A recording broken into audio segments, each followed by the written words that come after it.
மார்பை உன் முறைய வெளியே சொல்ல பட்டு போ, மரத்தால் அதுக்கு முளை வரி கட்டு என்று சொன்னான் என்று அயோக்கிய பெயரா? இது எந்த துவாடா? சொல்றா பாப்போம், சொல்றா. அப்படி முளைவரி மார்பரி கட்டறினா ஒத்த மார்பை விளையா அறுத்துட்டா என்று வாங்கி போன நாய் யாரடா? எந்த நாய் போனது? அது எந்த துவா? சொன்னா பாப்பா, நேருக்கு நேர் நின்று அயோக்கிய நாயே, சொன்னா பாப்பா. அது வெள்ளையா இருந்த பாப்பா என்ன பாப்பா தீட்டு தொட்டா தீட்டுனாடா. முழுக்க வெள்ளையா இருந்த வெள்ளக்கார வந்து தொட்டாண்டா வான்னு போனாண்டா பின்னாடி. இதாண்டா கிறிஸ்தவ முஸ்லீம் மாறினது. அயோக்கிய நாயவா. எஜமான் காலடி மண் எடுத்து நெத்தியில பொட்டு வைப்போம். ரஜினிகாந்த் ஐயாவுக்கு பாட்டு, நம்ம ஐயா சரத்குமார் ஐயாவுக்கு பாட்டு. நாட்டாம பாதம் பட்டா இங்க வெள்ளாம விளையும் ஒரு பிரச்சனையும் இல்லையே. ஐயா கூட்டி வந்து காவிரி பூரா அந்த கரவோரம் பூரா தஞ்சபுரம் நடங்க அப்படி எதுக்கு எல்லாம் எதுக்கு நம்ம காவிரி தண்ணி விடு கன்னட பயிர்கிட்ட கெஞ்சிக்கிட்டு இருக்கணும். நாட்டாம நடக்குதா? ஐயா வெயில்ல வருவார, நாங்கெல்லாம் கூட பிடிக்கிறோம். ஐயாவுக்கு இருக்கிற எல்லாரும் சேர்ந்து வீசுறோம். புகழ்ந்து பாண்டாங்க ஐயா ரஜினிக்கு. வாதம் பட்ட மண் எடுத்து பல்லு வளர்க்கணுங்கிற, நெத்தியில திருமையா வைப்பங்க. ஆண்டாண்டு காலமாக அடிமையா இருந்த ஈன புத்தி அதையும் கைவிட்டு எப்படி பாக்குறா? செருப்பத்துக்கு அறிவு. அயோக்கிய அயோக்கிய. அது ஒரு பாட்டு. பாத்து மாதாக்கு ஜெய் இல்ல, பாரத நாடு பைந்தமிழர் நாடு, என் பரம்பரை படைகளே நீ ஓடு. இதுதான் எங்கள் முழக்கம். இங்க இஸ்லாமியரும் இந்துக்களும் இஸ்லாமியரும் கிறிஸ்தவர்களும் தாய் மதத்துக்கு போறார்கள். அப்படின்னா என் தாய் மதம் நாங்க சைவர்கள், அதுலயும் வீர சைவர்கள். என் மதத்துக்கு தானே வரணும். இஸ்லாமியும் கிறிஸ்தவனையும் இவ்வளவு இருக்கிற நீ யாரடா அவனை இஸ்லாம் கிறிஸ்தவனை ஆக்குனா? யோசிக்க போய் யாரடா? யாரு யாரு இஸ்லாமனையும் கிறிஸ்தவனை அவனை கிறிஸ்தவனை ஆக்குனது? யாரு ஆக்குனது? பள்ளம் வரையும் சக்கரிய சாணான்னு தாழ்த்தி வைத்த நாயகன் எந்த நாயடா? சொல்றா பாப்பா. எவன் சொன்னது? எவனாவது இங்க இருக்கிற சொல்லா பாப்போம். உன் எச்சிய தலையில துப்பாத கொட்டாச்சியில துப்பிக் கொண்டு போ என்று சொன்ன அயோக்கியன் எவனடா? யாருங்க? இது எந்த துவா சொன்னது? எந்த துவா? உன் ஆத்தால் அப்பத்தால உன் மார்பை உன் முறைய வெளியே சொல்ல பட்டு போ, மரத்தால் அதுக்கு முளை வரி கட்டு என்று சொன்னான் என்று அயோக்கிய பெயரா? இது எந்த துவாடா? சொல்றா பாப்போம், சொல்றா. அப்படி முளைவரி மார்பரி கட்டறினா ஒத்த மார்பை விளையா அறுத்துட்டா என்று வாங்கி போன நாய் யாரடா? எந்த நாய் போனது? அது எந்த துவா? சொன்னா பாப்பா, நேருக்கு நேர் நின்று அயோக்கிய நாயே, சொன்னா பாப்பா.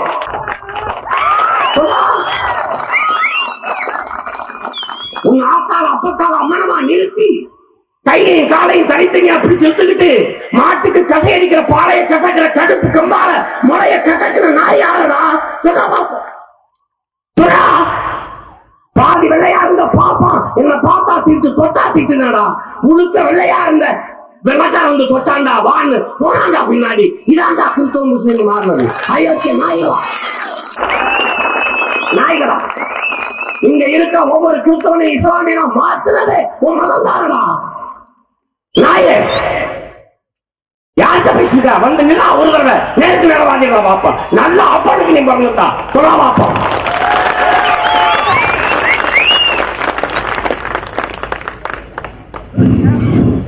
மாறு வரி கட்ட முடியலைன்னு எருமாட பூட்டி உழுதுகிட்டு இருந்த புருஷன்கிட்ட 10 மாச கற்பிணி பெண்ணை தூக்கி கொண்டு போய் அவளை நிர்வாணப்படுத்தி அந்த மாட்டை ஒத்துட்டு மனைவியை போட்டு உருடான்னு சொல்லி கொண்டு வந்தான்.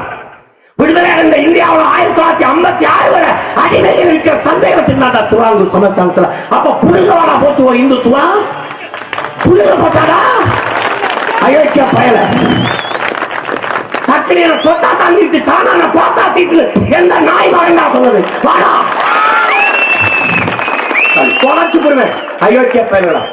நான் உயிரோட இருக்கு மேல ஒரு பாப்பான் இந்த மண்ணில் ஆட முடியாது.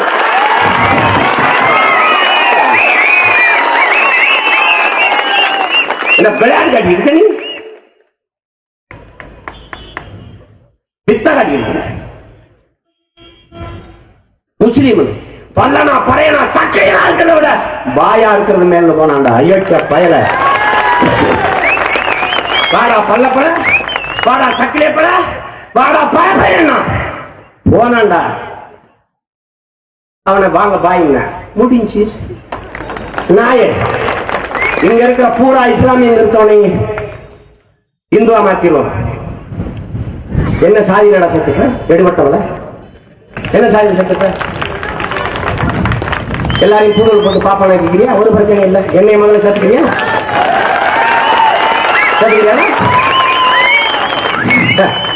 வரையன் தோட்டத்து பருத்தி நூல் தாண்டா பாப்பான் தோடுல பூநூலா இருக்கு. எந்த பாப்பானாலும் சொல்றா உன் தோல் இருக்க பூநூலை நீயே விளைவிச்சு திருச்சாயின்னு சொல்ற. என் தோட்டம் தான் என்ன தொட்டாயத்துக்கு என் மூத்திரத்தில் விளைஞ்ச அரிசியும் பருப்பு நெல்லும் கட்டை நிற்கிறாங்க. என் எச்சிலை வேர்விலை விளைஞ்ச அரிசி உனக்கு நல்ல மணக்க இருக்குதா? அப்புறம் நெய் விடாம சாப்பிட ஒரு பாப்பார பையன் உனக்கு நெய் என்ன நீயா பண்ணவனையா பால் வச்சு பீச்சுற? அங்க ஆத்தால பொண்ணு நாங்க பீச்சுறோம்டா. தண்ணி வச்சு தவிடு வச்சு சாணி எள்ளி எருத்தி அதுக்கு உண்ணி குடிக்காம கொசு கடிக்காம அப்படியே புகைய போட்டு வளர்த்து துவா கொண்டாடுறாரு. இந்து துவா. இந்த நாய் பையன் 4 காசு வச்சு பெட்டி கடை வச்சு மளிகை கடை சம்பாதிச்சோன்னு சாதி மறந்துருக்கு. ஒன்னே பார்த்தோம்னாதான் கிச்சே என்னடா ஜெய போட. ஏன் நாடு பழந்தமிழர் நாடு, பைந்தமிழர் நாடு. இங்க ஒருவருக்கு வேலை கிடையாது. இந்த மண் எனது மண், நான் தான் ஆளுவேன். நானா இந்த விளையாடிக்கிட்டு இந்த புள்ள விட ஆளு.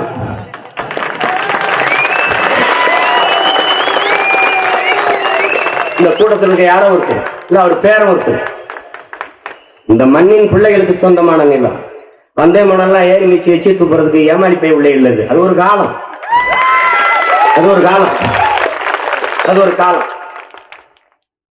எங்க அண்ணன் வைகோ அவர்கள் புதுசா திராவிட கொள்கைகளை காப்பாற்ற ஓடி வாருங்கள். எவ்வளவு மதிப்பு வச்சிருந்தோம் உங்க மேல, எவ்வளவு மதிப்பு, எவ்வளவு நம்பிக்கை. எல்லாத்தையும் நாசமாக்குறது நாங்களா நீங்கள். அது எப்படி அதிமுக திமுக நீங்க சண்டை போட்டுக்கிறாங்க. ஒன்னா இல்லைங்க, பொது எதிரி தமிழ் தேசியவாதிகள் வர்றாங்க, அவங்கள ஒழிக்கணும் அப்படின்னா கருணாநிதி அவர்கள் செஞ்ச துரோகத்தை நீங்க ஏத்துக்க தயாரா இருக்கிறீங்க. அம்மையார் ஜெயலலிதா சேர்ந்த கொடுமையான ஆட்சி இந்த ஊழல் எல்லாம் நீங்க ஏற்றுக்கொள்ள தயாரா இருக்கிறீங்க. ஆனா இந்த மண்ணின் பிள்ளைகள் நாங்கள் மட்டும் ஒரு அரசியல் சக்தியாக வருவதை தவிர நீங்க எந்த காலத்தில் ஏற்க முடியாது என்கிறீர்கள். நீங்க எப்படியாவது நான் ஒன்னா இல்லை அப்படிங்கிற ஒழிக்கணும். ஆனால் நீங்கள் எங்களுக்கு எதிரி இல்லை. இவங்களெல்லாம் சேர்த்து வச்சு தாங்களை அடிக்கணும்னு நினைக்கிறீங்கல்ல. நாங்க எப்படிப்பட்ட ஆளுங்க பாருங்க. பெரிய ரவடிகளோட மோதிடுறோம். அதிமுக திமுக அதோட மோதிடுறோம். நீங்க எதுக்கு? திராவிட கொள்கைகளை காப்பாற்ற நாம் எல்லோரும் ஒன்றா நிற்கணும். எது திராவிட கொள்கை? நான் கேட்கிறேன், நீங்க பதில் இன்னொரு மேடையில சொல்றீங்களா? நான் மறுபடியும் பேசுறேன். எது திராவிட கொள்கை?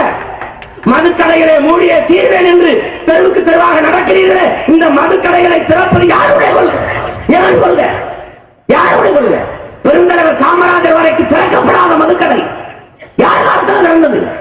உங்கள் தலைவர் காலத்தில் தானே. நீங்களே சொல்லுகிறீங்க. முதலில் ராஜாஜி எவர் வீட்டுக்கும் போராத பெருமகன். கொட்டுற மடையில் வந்தார் கலைஞர் கருணாநிதி வீட்டுக்கு. கருணாநிதி மதுக்கடையில திறக்கப்படுறதா கேள்விப்படுற, திறந்தாத நாடு நாசமா போகும் என்று கையை பிடித்துக் கொண்டு கெஞ்சினார் என்று நீங்களே சொல்றீங்க. அப்ப கெஞ்சும் ஒரு பக்கத்தில் இருந்திருக்கீல்ல. அவர் அனுப்பிவிட்டு காலையில கடையை திறந்தவையா கலைஞர் கருணாநிதி. திறக்கும் போது கூட இருந்து சாவி எடுத்து கொடுத்து விட்டுட்டு இப்ப குறுக்கு மறுப்பு மாதிரி இருந்தா என்ன அர்த்தம்? என்ன? ஒரு தலைமுறையா 30 ஆண்டுகளா திமுக அதிமுக ஆட்சியில மாறி மாறி குடிச்சுக்கிட்டு இருக்கிறது என் பிள்ளைங்க. அன்னைக்கு வரைக்கும் பேசாம இருந்து கூட்டணியில இருக்கும்போது வாய்க்கு போட்டு கூட்டணி விட்டு வெளியில வந்தா மதுக்கடைக்கு பூட்டா என்ன? இந்த மதுக்கடைகளை திறப்பது என்பது யாருடைய கொள்கை? இது திராவிட கொள்கை இல்லையா? நீத்த நெறிகாற்றை எடுக்க விடாமல் தடுப்பேன் என்று போராடுகிறீர்களே, பாராட்ட வரவேற்கிறோம். கையெழுத்து போட்டு கொடுத்தது யாருடைய கொள்கை? இது திராவிட கொள்கை இல்லையா? இதை காப்பாற்றவா எல்லாரும் திரண்டு வாங்குறீங்க. இந்த கொள்கையா? கச்சத்தீவை மீட்க போராடுகிறீர்களே, எடுத்து கொடுக்கும் போது வேடிக்கை பார்த்துக் கொண்டிருந்தது யாருடைய கொள்கை? யாருடைய கொள்கை? தாரி நடிகர் உரிமைக்காக போராடுகிறே, நீங்களும் போராடுகிறீர்களே, அந்த உரிமையை பயன்படுத்த யாருடைய கொள்கை? இதுக்கு பதில் இருக்குதா? இந்த கொள்கையை காப்பாற்றத்தான் திமுக ஒன்னாருங்க, பொது எதிரி வாரான் தமிழ் தேசியவாதி. ஏன் நிலம் இந்த அரசியல் தான் இருந்திருக்கணும். என் பாட்டனும் முப்பாட்டனும் ஏமாந்துட்டான். ஏன் சாத்தியம் வந்தே வேணா வச்சுக்கிறோம். 10 ஆண்டு கழிச்சு எதை இந்த நாட்டில் இருக்க போறேன்னு பார்த்துருவோம்.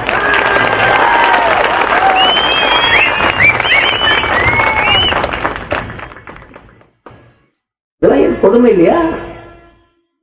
ஒரு மதிப்புமிக்க தலைவர் திராவிட கொள்கையில அதான் தீப்பிடிச்சு எரிஞ்சு போச்சு. அப்புறம் என்ன போய் போயிட்டு இருக்கீங்க? என்ன விஷயம்? இங்க பேசிய தம்பி சொன்னானே கார்த்திக்கு, கல்லுக்கடையை மூடணும்னு காந்தி சொன்னதுக்காக தன் தோட்டத்தில் இருந்த 500க்கு மேலான தென்னை மரங்களை வெட்டி வீழ்த்திய பெருமகன் எங்கள் ஐயா பெரியாரின் வழிவந்த பிள்ளைகள். கல்லு தரக்கூடாது. அதுல கூட எங்க ஐயாவுக்கு கோபம் இருக்கு. கல்ல கட்டாதுன்னு தானே சொல்லணும். 50 ஆண்டுகள் வளர்ந்த மரத்தை வெட்டுவது அது பைத்தியக்காரத்தனம். அது ஒரு பகுத்தறிவாதி செய்யக்கூடாது. ஒரு பக்கம் ஐயா தமிழறி மணியன் அவர்கள் அகமும் புறமும் தூய்மையானவர். எனக்கு தெரிந்தவரை தன்னலமற்ற உண்மையும் நேர்மையுமாக இந்த மக்கள் குலைக்கிறார். வைகோ அவர்களை முதலமைச்சர் ஆக்குவேன். அவர் காலையில் அண்ணன் செய்தி, நான் ஜெயலலிதாவை ஆதரித்து பிரச்சாரம் செய்வேன். என்ன கொடுமை! முதலமைச்சர் வேட்பாளரே நான் வரல போட்டிக்குங்கிறாரு. அவர் நான் பந்தயம் பணம் கட்டிக்க ஓடுங்க. தூர அரசியல் அறிவார்ந்த பெருமக்கள். சின்ன பிள்ளையா இருக்கும்போது சென்னைக்கு வந்து எங்க அப்பா மணிவன் உதவி இருக்கும்போது அந்த மனிதனை ஒரு தடவை பாத்திர மாட்டோமான்னு நினைச்சு காத்து கிடந்து விடிய விடிய பார்த்து வந்தவங்க நாங்க. தலைவர் பிரபாகரன் படத்தையும் அண்ணன் வைகோ படத்தையும் ஒன்னா ஒட்டி இந்த பணப்பையில வச்சுட்டு சுத்தின பிள்ளைங்க. எப்படி இருக்கு பாருங்க. 3 கிலோமீட்டர் 4 கிலோமீட்டர் ஓடுவோம். அண்ணன் பேசிடுவாரா, 9 மணி ஆயிடுச்சே பேசிடுவாரா, அவர் பேச்ச கேட்கணும். எல்லாம் தொலைஞ்சு போச்சு. சின்ன பிள்ளை எங்களுக்கு தெரியுது. மோடி வந்தா என்ன வித்த காட்டினாங்க உங்களுக்கு தெரியாதா? மோடி வரார், ஓடி வரார், ஓடி வரார். இந்த விஜயகாந்த் ஒரு வெட்டி பெயர்.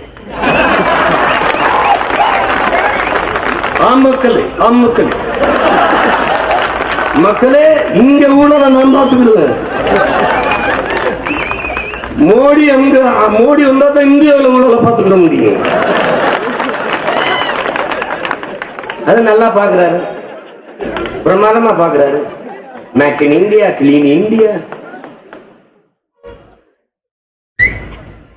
ஐயோக்கிய பையனுங்க வந்த எல்லாம் பேசிட்டு இவங்க ஏதாவது ஒரு பிரச்சனை வருதுன்னு வச்சுக்கிறீங்களேன், கத்த ஆரம்பிச்சுன்னு வச்சுக்கிறீங்க. ஏய் விலைவாசி ஏத்தாத அப்படின்னா கோட்ஸே தேச தியாகி. அவருக்கு சிலை எடுத்தால் என்ன? ஏய் கோட்ஸேக்கு சிலையா? வேற பக்கம் திருப்பி எப்படி இருக்கு? இதுதான் பிரச்சனை. காலங்காலமா இவங்க இப்படியே ஏமாத்தி பழக்கப்பட்டாங்க. என்ன பண்ணுறது? போர்க்குற்ற விசாரணை வேணும்னு போராடிட்டு இருப்போம். தப்புன்னு 3 பேருக்கு தூக்குறான். அதை வச்சுருவான். ஏய் 3 பேரை தூக்கல போடாதப்பா அப்படிமா. டக்குன்னு அணுகுலையா திறக்கலாப்பா அப்படின்னா மீனவர் 4 பேர் சுட்டு. ஏய் மீனவனை ஏப்பா சுட்டா? முல்லை பெரியார் அணையை உடைப்பா மலையா? ஏய் அணையை உடைக்காதா அப்படின்னா பாலாட்சியம் குறிக்க பாலாட்சியம் குறிக்க அணையா? காவிரியில் 2 அணை கட்ட. என்னங்கடா நாய்க்கு ரொட்டி துண்ட போடுற மாதிரி இந்த இன பிள்ளைகளை இங்க போய் வீட்டு வா, இங்க போய் வீட்டு வா, இங்க போய் வீட்டு வா. எல்லாத்துக்கும் ஒரு நாள் எங்களை நாய் நினைக்காத. லட்சிய உறுதியோடு நிற்கிற புலிகள் புரியுத. அடிச்சா கடிச்சா ₹1 தப்பிக்க முடியாது. கவனமா இருக்கும். ஒரு ஈன பிறவி இழிசாதி மக்கள் பிரச்சனைகளை ரொட்டி துண்ட நாய்க்கு போட்ட மாதிரி போடுறது. சமஸ்கிருதம் இந்திய பள்ளி நான் தான் படிக்கிறேங்கிறேனே. ஐயா எச் ராஜாட்ட சொல்றேன், ஐயா நரேந்திர மோடி கிட்ட சொல்றேன், ஐயா சுப்பிரமணிய சாமி என்கிற மிகப்பெரிய தலைவர்கிட்ட சொல்றேன். என்ன சொல்றேன்? இந்திய படிக்கிறேன். வாங்க அப்படி திண்ணையில் உட்கார்ந்து பேசுவோம். ஏன் இந்திய படிக்கணும்? எதுக்காக இந்திய படிக்கணும்? இந்திய படிச்சா வேலை கிடைக்கும். எங்க வேலை கிடைக்கும்? எங்க வேலை கிடைக்கும்? இந்தியை தாய்மொழியாக கொண்ட மாநிலங்கள்ல எல்லாம் வேலையில தண்ணீரை அடைஞ்சிட்டீங்களா? 100 விழுக்காடு வேலை வாய்ப்பை உருவாக்கி விட்டீர்களா? அப்ப என் தள்ளுவண்டி கடையில் வந்து தட்டேந்திட்டு இருக்கான அவனுக்கு என்ன பெருசு? இங்க சோன் பப்படி சொட்டு பானிபூரி வித்துக்கிட்டு இருக்கவங்க ஹிந்தியில தான் பேசுறேன். ஏய் சில்லற கொடு தமிழ் நையே அப்படிங்கிற. அப்ப நாங்க பணம் நையே பணம் நையே. இந்த சுங்கச்சாவடியில் உட்கார்ந்து காசு வச்சிருக்கிற நாய் கூட இந்தியை தான் பேசுது. இதர் மேகா சத் மேகன்னு என்னடா விளையாட்டு. இந்தியை தாய்மொழியாக கொண்ட மாநிலத்தில் இந்திய படிக்க சொல்லு, எனக்கு ஒன்றும் பிரச்சனை இல்லை. நீ கட்டாயமா எனக்கு வேணாம் வேணாங்கிற வாய்க்கு வச்சு திணிச்சின்னு வச்சுக்க. எனக்கு பிடிக்காத உணவை திங்க முடியாது. என் வாய்க்குல திணிச்சின்னா நான் என்ன பண்ணுவேன், மூஞ்சில தான் தூக்கி வாந்திய தூக்கி. இந்தியை ஏன் படிக்கணும்? பதிலே கிடைக்கும். இந்தி படித்தால் வேலை கிடைக்கும். எங்க வேலை கிடைக்குது? இந்தி படிச்சா தமிழ்நாட்டில் தான் வேலை கிடைக்கும். சமஸ்கிருதம் படி. எதுக்கு சமஸ்கிருதம் படிக்கணும்? சமஸ்கிருதம் எதுக்கு படிக்கணும்? சமஸ்கிருதம் படிச்சுட்டு ஓம் சுலாம்பரம் சுஷாசன் என்று பேச்சு போறதுக்காடா? யார் பேசுறது? எதுக்கு சமஸ்கிருதம்? நான் நல்லா பேஷா சமஸ்கிருதம் படிச்சுக்கிறேன். என்னை கோயில்ல ஒரு வெங்கடாச்சல ரூபா போட்டு நல்ல வசூல் இருக்கு. போட்டியா போட்டியா? எல்லாத்தையும் ஒழிச்சு கட்டுறதுக்கு என்ன பண்றேன்? என் தம்பி பேசலான்னு பாருங்க, திலீபன். இவன் எவ்வளவு பெரிய சதிகார நாயின்னு உங்களுக்கு தெரியுமா? நம்ம முப்பாட்டை ஒருத்தருக்கான் ஏகலைவன். அப்ப இந்த விஸ்வாமுத்திரர் சிஷியங்களை கூட்டிட்டு போறாரு. அப்படி அர்ஜுனர் பீமர் தர்மர் எல்லாரும் போயிட்டு இருக்கும்போது 7 மரத்தை தாண்டி ஒரு அம்பு போகுது. போய் 7வது மரத்துல கச்சக்கம் குத்தி நிற்குது. இவ்வளவு பெருத்த மரத்தை செப்பு நுழைச்சிட்டு போய் குத்துது. இருக்கிறதுல அர்ஜுனன் தான் பெரிய நம்ம உருவாக்கி வச்சிருக்கிறோம். ஆனா இவ்வளவு பெரிய ஆற்றல் காட்டுக்குள்ள இருந்து ஒருத்தன் அம்பு அப்படி விடுறானே, 7 மரத்தை தாண்டி போய் அந்த மரத்துல குத்திக்கு நிக்குத. எவன்டானா அம்பு இந்த திசைக்க போறாங்க, இங்க ஒரு ஓலை குடிச்சுன்னு உட்காந்துருக்கேன். அவனுக்கு நம்ம பார்த்தேன். நம்ம மாதிரிதான் ஒரு பாலா பண்ணுவேன். அவன் போய் கேட்கிறாங்க. அவன் வந்தவன குருவே உன் பேர் என்னப்பா? என் பேரு ஏகலைவன். அப்படியா? இது இவ்வளவு இந்த அம்பை விட்டது யாரு? நான் தான். இது யாருக்கிட்ட கத்துக்கிட்ட? உங்ககிட்ட தான் குருவே. நீங்க அர்ஜுனர் இவங்களுக்கு எல்லாம் கத்துக் கொடுக்கறத பார்த்துட்டு நான் தூரத்துல இருந்தே பார்த்து கத்துக்கிட்டேன் குருவே. அப்படியா? என்னென்ன அம்பு செய்வேன்? நீ என்னென்ன வித்த செய்வேன்? நான் சப்த அம்பு எய்வேன். உன் அம்பு வித்தையில எது ரொம்ப சிறப்பு? சப்த அம்பு எய்வேன். அப்படின்னா எந்த திசையில சத்தம் வருதோ அந்த திசையை நோக்கி எங்கே யார் சத்தத்தை எழுப்புனாங்களோ அவனை கொன்றுவேன். ஏ என்னடா சொல்ற? ஆமா அப்படின்னா எங்க செய்து காட்டுங்கிறான். மண்டிட்டு அதே அந்த குரு விஸ்வாமித்திரத்தை நினைச்சுக்கிறான். அம்ப எங்கிட்டு உட்கார்ந்து இருக்கிறான். தொலை தூரத்துல ஒரு நரி உழையுது. சத்தம் வந்த திசைக்கு அடிக்கிறான். போய் பாருங்க. போய் பார்த்தா நரி ஆளு வாய பழங்கு உண்ணாக்களை குத்தி இருக்கு அம்பு. இவனை விட்டு வச்சா மொத்தத்தையும் காலி பண்ணிடுவான்னு நேரம் வந்து என்ன செய்யறான்? குருவுக்கு தச்சனை இல்லையான்னு இருக்கு. என்ன வேணுமா? கட்ட வரல.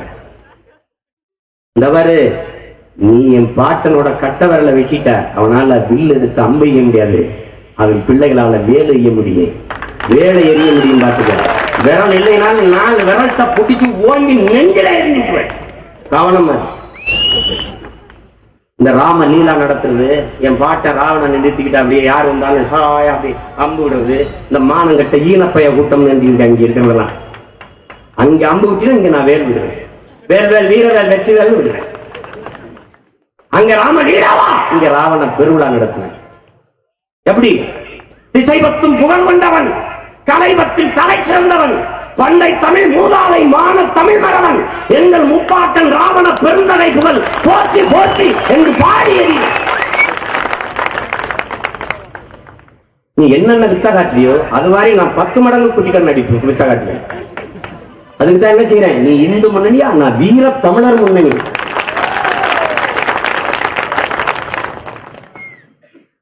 பார்ப்பனை இருக்கிற இடத்துல எனக்கு என்னடா வேணும்? உன் மொழி என் மொழி ஒன்னா, உன் வழிபாடு என் வழிபாடு ஒன்னா. நான் விழா குத்துவேன், நீ விழா குத்துவியா? நான் தீ மிதிப்பேன், நீ மிதிப்பியா? நான் தீச்சட்டி எடுத்து ஆடுவேன், ஜல்லிக்கட்டு நீ ஆடுவியா? நீ நான் அளவு ஊத்திட்டு வருவேன், அளவு ஊத்துவியா? பறவை காவடி தொங்கி வருவியா? பால் காவடி பன்னீர் காவடி எடுத்து ஆடுறியா? உனக்கு எனக்கு பேர் என்ன சம்பந்தம் இருக்கு? நான் பேசுறதா உனக்கு புரியுமா? புரியாது. ஆனா நான் பேசுறது என் கடவுளுக்கே புரியாதுங்கிற. அப்ப நான் என்ன முடிவு பண்றேன்? என் மொழி புரியாதவன் எனக்கு இறைவனாக இருக்க முடியாது. என் வழி உணராதவன் எனக்கு தலைவனா இருக்க முடியாது. இப்ப நான் என்ன பண்றேன்? நீ பிள்ளையார எப்படி தெரு தெருவா கொண்டு வந்தியோ அப்படி நான் உன் வீட்டு தெருவிலே என் பாட்டை முருகனை தூக்கிட்டு வருவேன். இந்து கடவுள் தானடா என் பாட்டன் முருகன், அப்படிதான் நீ சொல்லி வைக்கிற. திருத்தணி விட்டு அரையங்களை நகர்த்திருக்கியாடா? வட இந்தியா பக்கம் நகர்த்திருக்கியா? அரையங்களை நகர்த்திருக்கியா? அது என்ன சேட்டை? என்ன சேட்டை? இங்க இந்து முன்னணியின் பதவி வச்சு வீர சிவாஜி படம், மராட்டிய மன்னர் வீர சிவாஜிக்கு தமிழர் மானத்தமிழன் மண்ணில் என்ன இடம்? யாராவது அவர் கையில இருந்தது வாழு, அப்ப எங்க பாட்டன் கையில் இருந்து தொடப்ப குச்சியா? நீ என்ன ஒரு சிவாஜி? நான் பாரு எத்தனை சிவாஜி. கரிகாலன், அருண்மொழி சோழன், அரசேந்திர சோழன், கூலித்தேவன், வண்டாரவன்னியன், மருதுபாண்டியர், முப்பாட்டன் தீரன் சின்னமலை, அப்பத்தா வேலுநாச்சியார், அழகுமுத்துக்கோன், சுந்தரலிங்கனார், வரிசையா அடிக்கிட்ட போதும் பதாகர் இடம் இல்லை. நீ விவேகானந்தர், நான் யாரு? திருமூலர், அகத்தியர், அடிக்கிட்டே போய் அதுல வள்ளலாறு, பிச்சு வரிசையா அடிக்கிட்டே, அவ்வை, கண்ணகி, பட்டியல போட்டுக்கிட்டே போய் அதுலயும் இடம் இல்லை. கடைசி அங்கேயும் நிறுத்துறேன், திருவானந்த வாரியார் குன்றக்குடி அடிகளாட்ட வந்து நிறுத்துறேன். நீ இந்து முன்னணி, வெறும் இந்து முன்னணி, நான் வீர தமிழர் முன்னணி. நீ பிள்ளையாரு, நான் என் முப்பாட்டன் முருகன். நீ ராம, நான் என் பாட்ட ராவணன். அவர் உனக்கடவுள், இவர் எனக்கடவுள். நீ பாரத மாதா, நான் தமிழ் தாய். எப்படி இருக்கு? முட்டுக்கு முட்டு எதிர்முட்டு.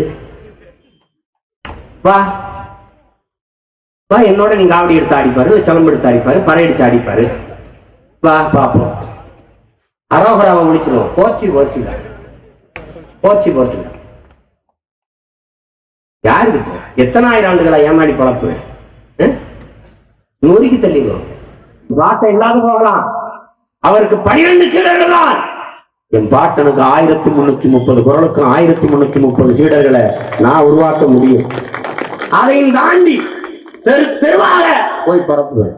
என் பிள்ளைகள் பேசும்போது தமிழர் மறை போற்றி போற்றி பேசுறானே, எப்படி? மணித்தரும் நீட்டரும் வேண்டாம், உலகம் பழித்தது ஒழித்து விடு என்கிறான். நீ முடிய வளர்க்க வேணாம், ஜறக்க வேணாம் என் மகனே. உலகம் தவறு என்று சொல்லி இருக்கிறத செய்யாது, அது போதும்ன்றான். தமிழர் மறை போற்றுவோம். இனிமே எனது அன்பு பிள்ளைகளே, உலகத்தாருக்கு சொல்லுங்கள், எங்கள் வழிபாடு இயற்கை. இயற்கை எனது நண்பன் என்கிறான் என் உயிர் தலைவன் மேதகுவே பிரபாகரன். இயற்கை இல்லையே நாங்கள் இல்லை, இந்த உலகம் இல்லை. உலகம் இல்லை. இயற்கையை போற்றி இருந்தால், இயற்கையை வணங்கி இருந்தால் என் மண்ணு களவு போயிருக்காது, என் மரங்கள் வெட்டப்பட்டிருக்காது, என் நீர்வளம் உறிஞ்சப்பட்டிருக்காது, என் மலைகள் உடைத்து கற்குவாரியாக ஏற்றப்பட்டிருக்காது, களவு போயிருக்காது. நாங்கள் இப்படி வறண்டு விருண்டு கிடக்க வேண்டிய நிலைமை எமக்கு வந்திருக்காது. எனவே இயற்கை எமது வழிபாடு. தெய்வங்கள் எவனவன் எனது மொழி காக்க, இனம் காக்க, மண் காக்க, அதன் மானமிக்க போராடி செத்தாரோ அவனெல்லாம் எனது தெய்வங்கள். அந்த வழியிலே நாங்கள் மூத்தோர் வழிபாட்டு மரபினர், நடுகள் மரபினர். அப்படித்தான் எங்கள் தலைவன் பிரபாகரன் இன விடுதலைக்காக இறந்த 50,000க்கும் மேற்பட்ட எமது மாவீரர்களுக்கு நடுகளை நட்டு வைத்தார். இன்றைக்கு எமது மாவீரர்களை தெய்வங்களாக நாங்கள் போற்றுகிறோம். கார்த்திகை மலர்களை அவர்கள் காலடியில் தூவி, அகல் விளக்கை விடுதலை சுடராக ஏற்றி வணங்குகிறோம். அப்படியே எமது மொழி அழிந்துவிடக் கூடாது என்று மொழி போராட்டத்திலே, அந்த மொழி போரிலே இன்னுயிரை ஈர்ந்த அந்த தியாக மரவர்களை எங்கள் தெய்வமாக ஏற்று வணங்குவோம். அந்த வரிசையில் முதலில் நிற்பவன் என் முப்பாட்டன் முருகன், கடைசியாக நிற்பவன் என் பெரிய தகப்பன் நம்மால். என் அப்பத்தா கண்ணகியும், அறம்பாடி தந்த அறிவு கரசி என் அவ்வை, என் முப்பாட்டி அவ்வையும், மரத்தை வீழ்த்தி அறத்தை காத்த மான மரத்தி என் அப்பத்தா கண்ணகியும் எனது தெய்வங்கள். அப்படித்தான் முண்டக்கண்ணி, சொல்லமாடன், சோனையன், ஐயனாறு, கொல்லங்குடி காளி, இதெல்லாம் எங்கள் தெய்வங்களாக, குலதெய்வங்களாக இருக்கிறது. அவர்கள் எங்கள் தெய்வங்கள். மார்க்கம் மதம் என்றால் வழி. எனது வழி திருக்குறள் வழி. எனது முப்பாட்டன் தந்தருளிய தமிழ் மறையே எமது திருமறை. எங்கள் மதம் என் பாட்டன் வள்ளுவன் காட்டி வழி நடப்பதுதான் எமது நெறி. ஒரு புது மார்க்கத்தை, சாதி மத ஏற்றதானற்ற, ஏழை வணக்காரன் தாழ்வு நிலையற்ற ஒரு புது சமதர்ம சமூகத்தை படைப்பதற்கு உங்கள் பிள்ளைகள் இந்த வழியை தேர்வு செய்கிறோம். அதைத்தான், அதை வென்றெடுக்கத்தான் வீர தமிழர் முன்னணி என்பதை வருகிற பிப்ரவரி 7ஆம் தேதி என் முப்பாட்டன் வாழ்கிற பழனியிலே அதை தொடங்க இருக்கிறோம் என் அன்பு மக்களே. எனவே அறிவார்ந்த பெருமக்கள் இதை ஏற்றுக்கொண்டு எனது உயிருக்கினிய எனது சொந்தங்கள் என் உடன் பிறந்தார்கள் நாளைய தமிழ் சமூகத்தை ஒரு எழுச்சி மிகுந்த சமூகமாக அறிவார்ந்த சமூகமாக மாற்றி படைக்க இருக்கிற இளைய புரட்சியாளர்கள் நீங்கள் உங்கள் உடன் பிறந்தார்கள் என் பெருமைக்குரிய பெற்றோர்கள் உங்கள் பிள்ளைகளுக்கு ஆதரவு தந்து எங்களோடு இணைந்து எங்களை வலிமைமிக்க ஒரு அரசியல் பேரியக்கமாக மாற்ற வேண்டிய கடமை உங்களுக்கு இருக்கிறது. வருகிற 2015 மே 18ஆம் தேதி திருச்சியிலே திசையெட்டும் திகைக்க திரள்வோம் தீந்தமிழ் இனத்தீரே, திரள்வோம் திரள்வோம் பகை மிரள திரள்வோம் பைந்தமிழ் இனத்தீரே, துளி துளியாய் இணைவோம் பெரும் கடலாகும் கனவோடு, வென்றாக வேண்டும் தமிழ், அதற்கு ஒன்றாக வேண்டும் தமிழர்.